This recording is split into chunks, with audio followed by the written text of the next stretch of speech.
Bonjour tout le monde. Bon bah je suis malade. C'est le jour 3 de ma grève de la faim. Et en fait ça c'est pour le procureur de la République quand je serai mort. Donc j'ai un iPad qui est là. Alors je vous l'éteins.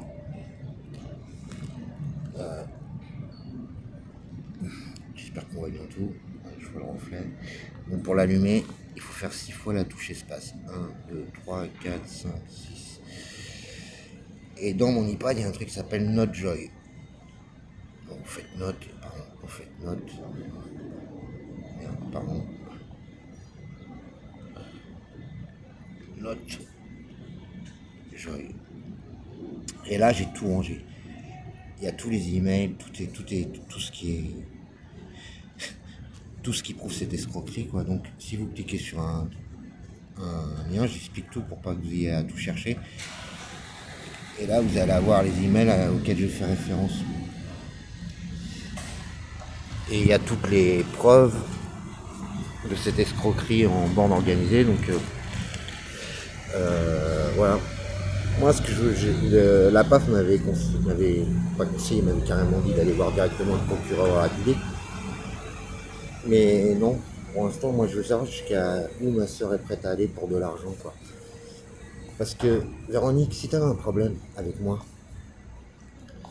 ben, tu règles le problème avec, tu vois, quand on a un problème avec quelqu'un, on se sert pas de l'argent, tu vois. T'avais d'autres moyens, si t'as un truc à me reprocher, bah, je sais pas, tu prenais un avocat,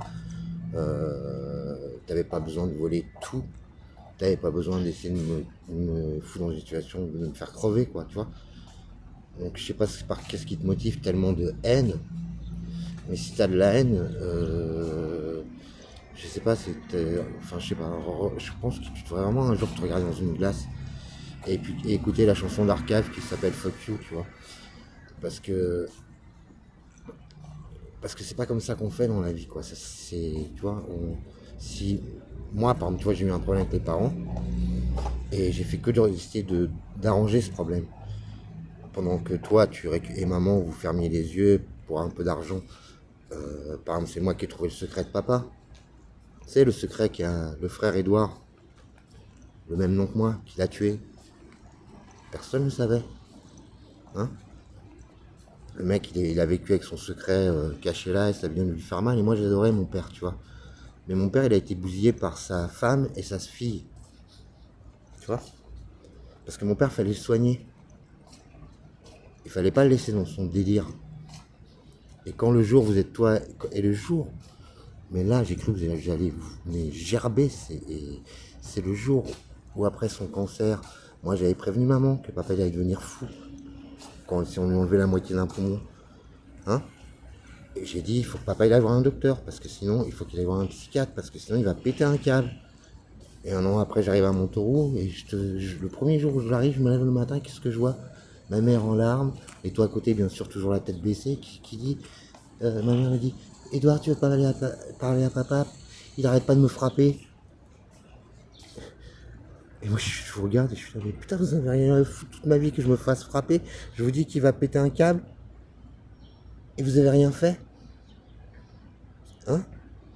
Et ça, bien sûr, il y a un témoin. Et le témoin, il est là-dedans. Hein. Il a déjà témoigné une fois. Il n'y a pas de problème, il va retémoigner. Hein. Donc, tes saloperies et ce que tu veux justifier à tes amis, à je sais pas quoi, garde-le toi pour toi, tu vois. Je sais pas ce qui se passe dans ta tête, ma pauvre, mais regarde-toi dans une glace, quoi. Moi, maintenant, je veux savoir jusqu'où toi, tu es prête à aller, tu vois, pour de l'argent. Hein. Quand on parle d'héritage, moi, je sais pas si les héritages, c'est une chose bien dans la vie, tu vois ce que je veux dire. Si c'est normal qu'on récupère les choses des parents. Moi, je récupère un héritage, je voudrais juste récupérer ce qu'on m'a volé. Tu vois, pendant que toi, tu as un bel appartement, là. Peut-être que tu as fait croire à tous tes amis que tu te l'as acheté, ton appartement, mais non, tu ne l'as pas acheté. C'est ton grand-père qui te l'a payé, ton appartement. Pendant que ton frère, il vivait dans un squat. Hein. Alors, tu vois, il y a un miroir. Moi, j'ai jamais eu de miroir dans ma maison.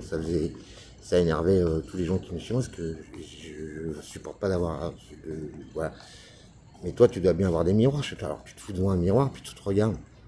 Hein. Et moi, je vais crever. Hein? Mais moi, je veux que justice soit faite, Véronique. Et justice sera faite, parce que c'est toi qui m'as tué. Donc le procureur, il a tout là-dedans. Hein? Et vos conneries, là, arrêtez, s'il vous plaît. Arrêtez de prendre les gens pour des cons. Alors, il n'y avait pas de voiture au début. Après 4 mois, parce que je dis, mais mes parents, ils n'avaient pas une voiture, ils n'avaient pas un téléphone, ils n'avaient pas des alliances de mariage. Hein? Alors là, il y a une voiture qui apparaît. La voiture, elle a 13 000 euros. Après, je dis, mais c'est quoi cette voiture? Combien de kilomètres la voiture? Je sais toujours pas aujourd'hui combien de voitures elle a. Qu'est-ce que c'est que cette voiture? Alors quand je dis gueule et je dis mais c'est quoi cette voiture? La voiture elle passe à 18 000 euros. Et aujourd'hui la voiture elle repasse à 13 000 euros. Il y a une personne à proposer 13 000 euros. Mais déjà d'où elle est en vente cette voiture? Comment elle sait cette personne? Parce que moi je suis pas au courant de la voiture. Je sais toujours pas c'est quoi cette voiture. Alors les gens si vous voulez m'aider, vous savez, s'il y a des gens qui veulent aider, je vais mettre l'adresse de ma soeur dans la description, et puis envoyer des propositions à 100 000 euros, 200 000 euros pour la voiture. On ne sait pas ce que c'est. Mais même proposer 17 000 euros, vous allez vous faire de l'argent. Parce que elle vaut plus cher, je pense, cette voiture. Enfin, c'est n'importe quoi. Alors maintenant, vous allez arrêter de me prendre pour un con. Vous allez assumer tous. Moi, j'assume ce que j'ai dit. Hein, que Madame Ballarin, et en fait, c'est pas Madame Ballarin, en fait, c'est ce cabinet. C'est un cabinet d'escrocs, quoi. Et je l'assume totalement. Et devant le juge, et ce que j'ai dit, ce que je pense de vous, je le redirai devant un juge, j'ai aucun problème. Si vous croyez qu'une demi-seconde, moi, vos valeurs, je les comprends pas en France.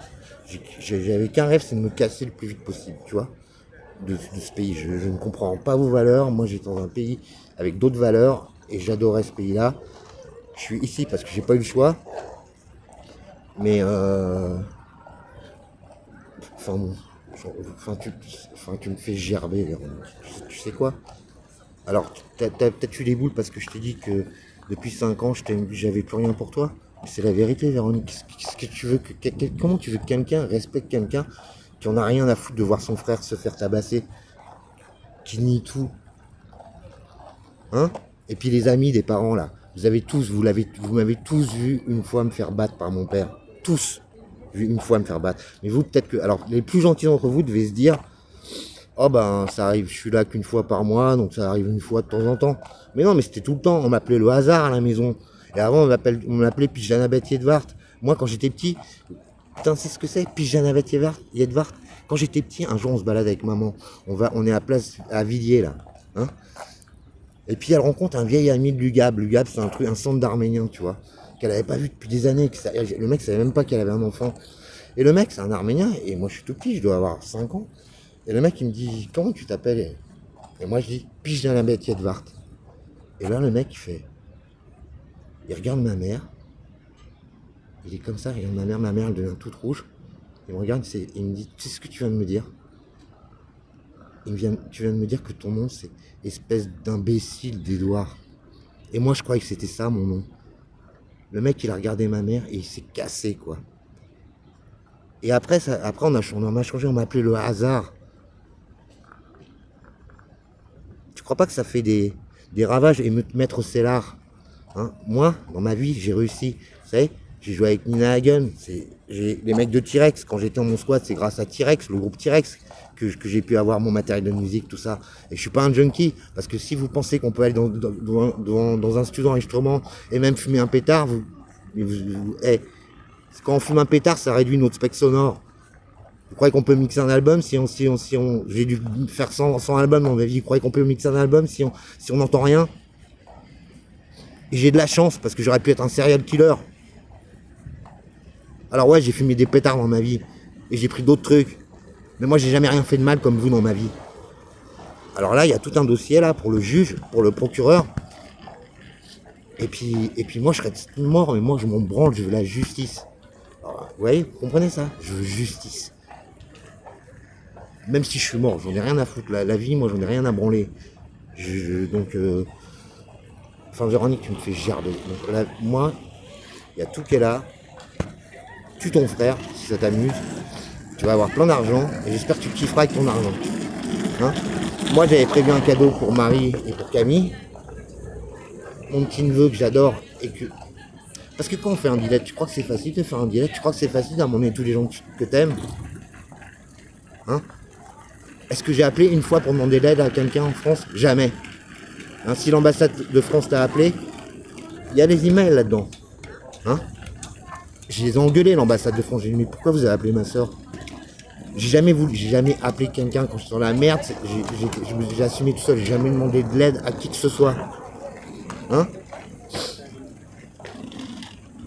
Alors, tu veux de la thune, prends ta thune. Et après, assume. Tu assumeras ce que tu as fait. D'accord? Et tous les gens, merci. Vraiment. Mais encore une fois, moi, je suis un mec qui a eu beaucoup de chance dans sa vie. Et je suis toujours un mec chanceux. Je suis vraiment un mec super chanceux. Même si je crève, je pourrais dire que j'ai un mec chanceux. Parce qu'il y a des mecs dans la rue qui sont dans une situation qui est 10 000 fois pire que la mienne. Et qui sont junkies. Ouais, qui sont junkies. Parce qu'ils n'ont pas d'autre choix que d'être junkies. Il y en a d'autres qui sont alcooliques. Parce qu'ils n'ont pas d'autre choix d'être alcooliques. Alors c'est facile de juger les gens. Je suis dans un pays là où depuis 3 mois tout le monde me juge. Je vais dans un magasin, ça rentre cette merde. J'ai pas dedans, mais vous savez quoi? Peut-être que Maître Stellar, vous avez été en Thaïlande, certainement à Phuket dans un hôtel 4 étoiles.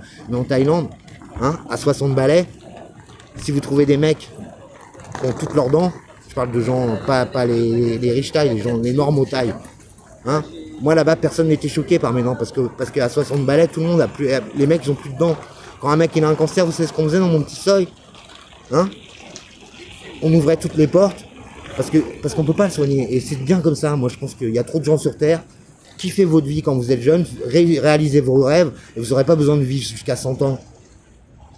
Hein, alors quand il y a un mec qui avait un cancer en Thaïlande, on ouvrait les portes de sa maison et puis tous les gens quand on passait, et ben regardez si le petit vieux il avait besoin de l'eau, s'il avait besoin de trucs, et puis on attendait qu'il meure. Et on s'occupait de lui. Enfin bon, je ne comprends pas, je suis dans un pays de malade mental. Je parle pas des Français, je parle des gens de loi là, comme les notaires. Hein, vous croyez que je suis en vacances, que je suis à l'aéroport de Nantes, station balnéaire? Je vous appelle. Quand j'appelle mon notaire, j'ai besoin, je suis dans la merde. Mais j'ai l'impression qu'ils s'en foutent. Je suis obligé de rappeler 4 fois pour qu'on me rappelle. Mais c'est incroyable quoi. Vous avez vivez. Non, vous ne ferez pas de toute façon. Mais passez 5 minutes dans la rue. Hein, il y a aux 5 ponts, c'est tous les jours les mecs se font couper au couteau. Et moi j'ai fait quelque chose qui fait que si je vais là-bas, je me fais trancher la gorge. Enfin vous me faites gerber, allez. Et attaquez-moi, hein. Attaquez-moi. Sans problème, je n'attends qu'une chose, c'est attaquez-moi. Allez, au revoir.